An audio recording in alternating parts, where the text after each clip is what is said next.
एक था Mohan. Chapter 33 allopathy, homeopathy, sympathy. Mohan अपनी इच्छा के अनुसार डॉक्टर न बन सका था। बड़े होकर इसकी भरपाई उसने जीवन भर की, तरह तरह के लोगों की चिकित्सा और सेवा करके। अगर कोई भी कष्ट में हो तो उसे आराम देने में, उसका दर्द कम करने में, उसे चंगा करने में मोहनदास को खूब आनंद मिलता था। दक्षिण अफ्रीका में एक दौर ऐसा था जब वे रोज 2 घंटे एक अस्पताल में रोगियों की निःशुल्क सेवा करते थे। फिर एक बार अंग्रेज सरकार की एक युद्ध में मदद करने के लिए उन्होंने एम्बुलेंस का दस्ता बनाया, जो लड़ाई के बीच से घायलों को निकाल कर लाता था और उनका उपचार करता था।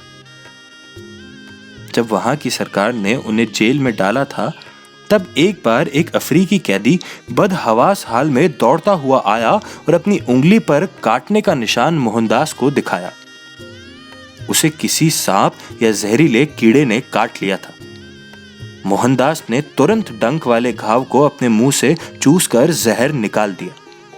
उस समय मोहनदास के मसूड़ों से खून बह रहा था और जहर उनके खून में भी जा सकता था, लेकिन किसी की सेवा या चिकित्सा करते हुए उन्हें कभी कोई डर नहीं लगता था। जब गांधी जी वर्धा के सेवाग्राम में रहने लगे थे, तब उनसे मिलने परचूरे शास्त्री आए।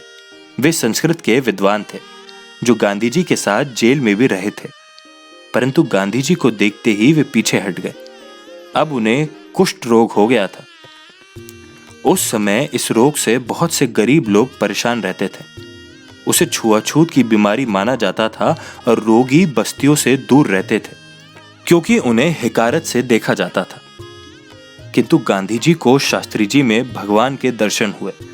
उनको आश्रम में ही रखा गया, जहां उनकी सेवा खुद बापू करते थे। एक ऐसे दौर में जब राजनीति और आजादी की लड़ाई बहुत तेज हो गई थी, फिर भी गांधी जी उनके घाव खुद साफ करते थे, उनसे बातचीत करके उनकी हिम्मत बढ़ाते थे। इतने प्यार के सामने कुष्ठ रोग हार गया और शास्त्री जी अच्छे हो गए।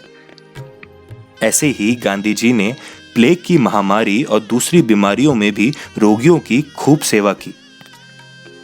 2 बार ऐसा हुआ कि कस्तूरबा बहुत बीमार पड़ गई।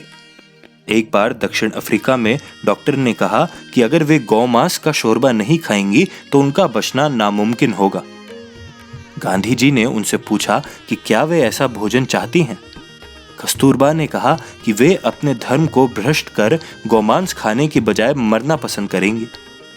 गांधी जी ने उनकी लंबी सेवा करके उनको ठीक कर लिया था। गांधी जी कहते थे कि उपचार के लिए धन और डॉक्टर से भी ज्यादा प्यार और सेवा की जरूरत होती है।